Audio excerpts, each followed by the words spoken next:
All right, folks, how you doing? Welcome back. So this is the Trojan Dynasty of Britain, Part 3. Disclaimer, under Section 107 of the Copyright Act 1976, allowance is made for fair use for purposes such as criticism, comment, news reporting, teaching, scholarship, and research.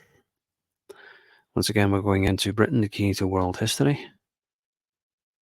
The later founders of Rome, Alba Longa, so the lands of Fiachnach Fotherdain, I'm guessing that's how you say that, are applied by Waddell to the Ottadini territories, or Fotherdain, who occupied the counties of Roxburgh and Berwick, adjoining Galloway and Dumfries. The motive is, however, not a friendly one in this poem.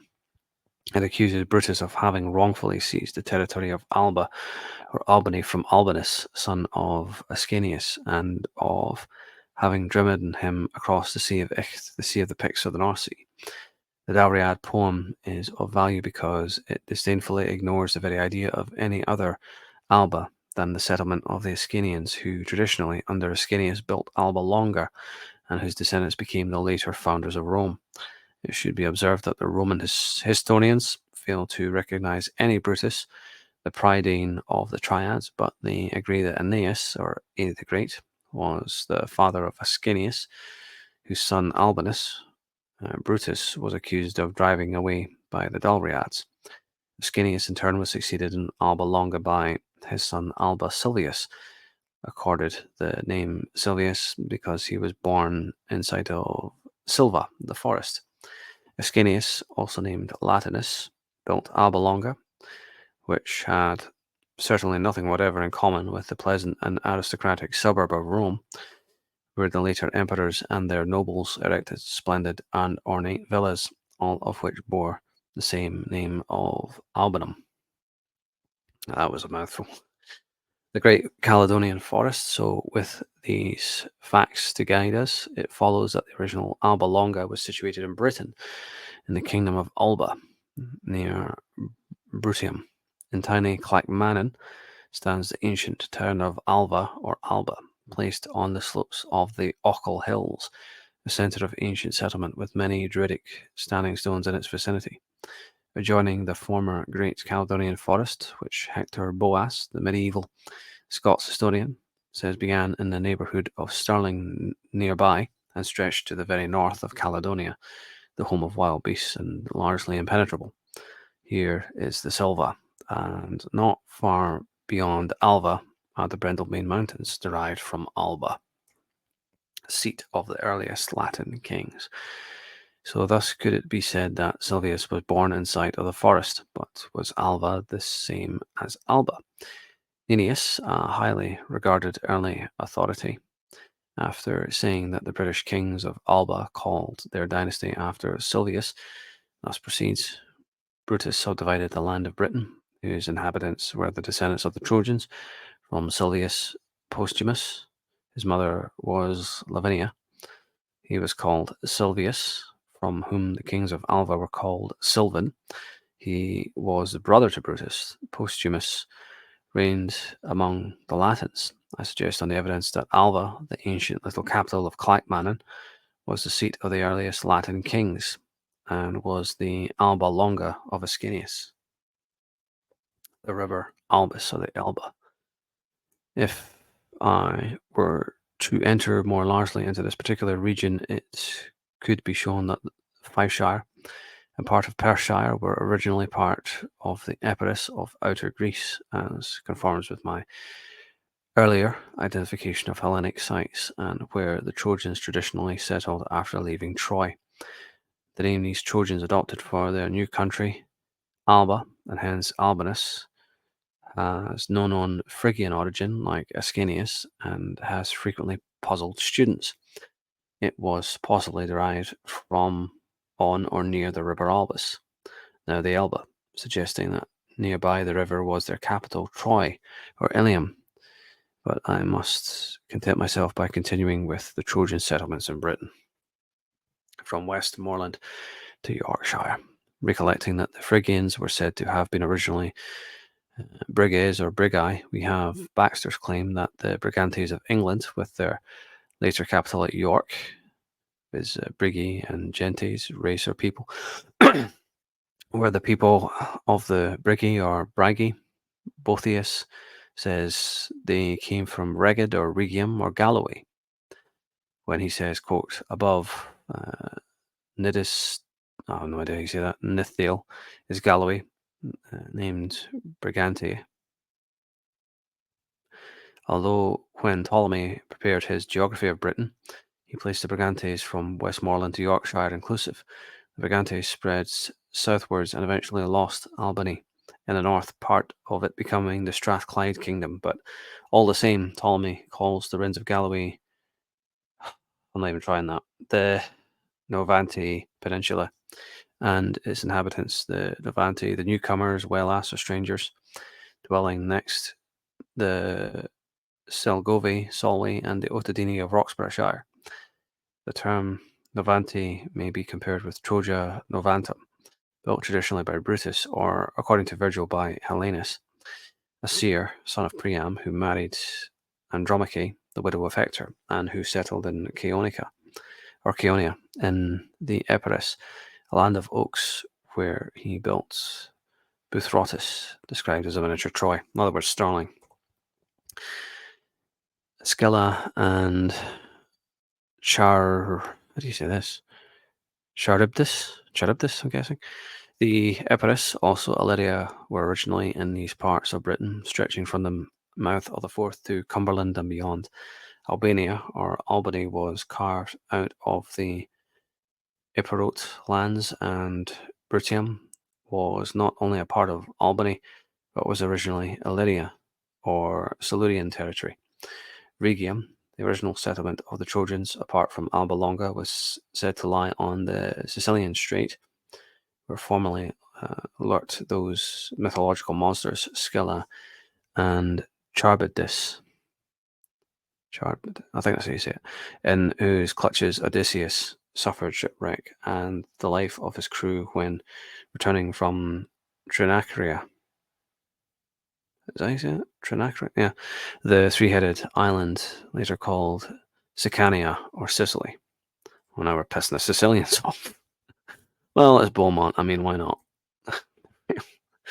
Trinacria, the Isle of Man. I suggest that the Mediterranean Sicily has and can have no connection at all with these traditions. Of course not, you'd have to be fucking daft, I think that, right?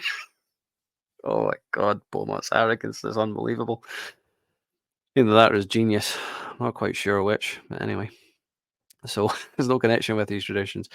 And the real Trinacria, with its three outstanding headlands, was the Isle of Man, once infinitely larger, which possesses more remote antiquities than in any other equal given area of the British Isles. Scylla and Charybdis, be it remembered, lay in the region of the underworld, and as such could never be laid to the charge of Mediterranean Italy or Sicily, but definitely did apply to these parts of Britain. These two maritime dangers were related to hidden and dangerous currents and reefs in the North Passage of St. George's Channel, opposite the Rins of Galloway.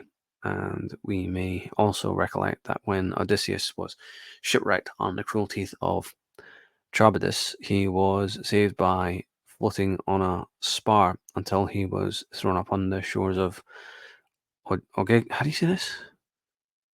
Ogygia, the home of Calypso. No scholastic, no scholastic. I don't know how you say this word. Scholastic? I guess it's just scholastic. I'm sorry. Apologies.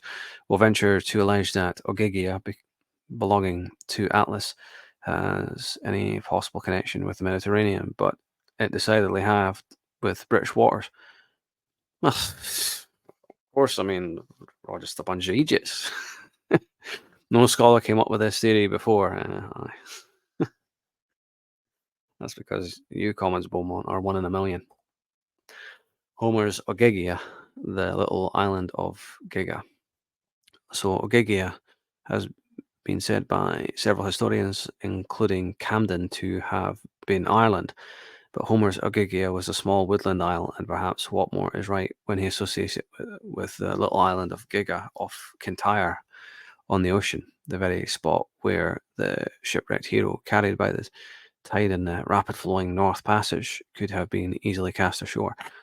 The North Passage between the Ruins of Galloway, the Head of Man, and the Antrim coast well answers to the original Sicilian Strait, a view supported by the fact that the southernmost headland of the Saronic Gulf, the Firth of Clyde, was named, how do you say this, Skylitium Point, for the reason that it lay in near proximity to those dangerous reefs of Scylla, while on the opposite side, in the swift current, lay the half-submerged cavernous Charybdis, which sucked in the tides and spewed them out to the imminent peril of mariners in small ships.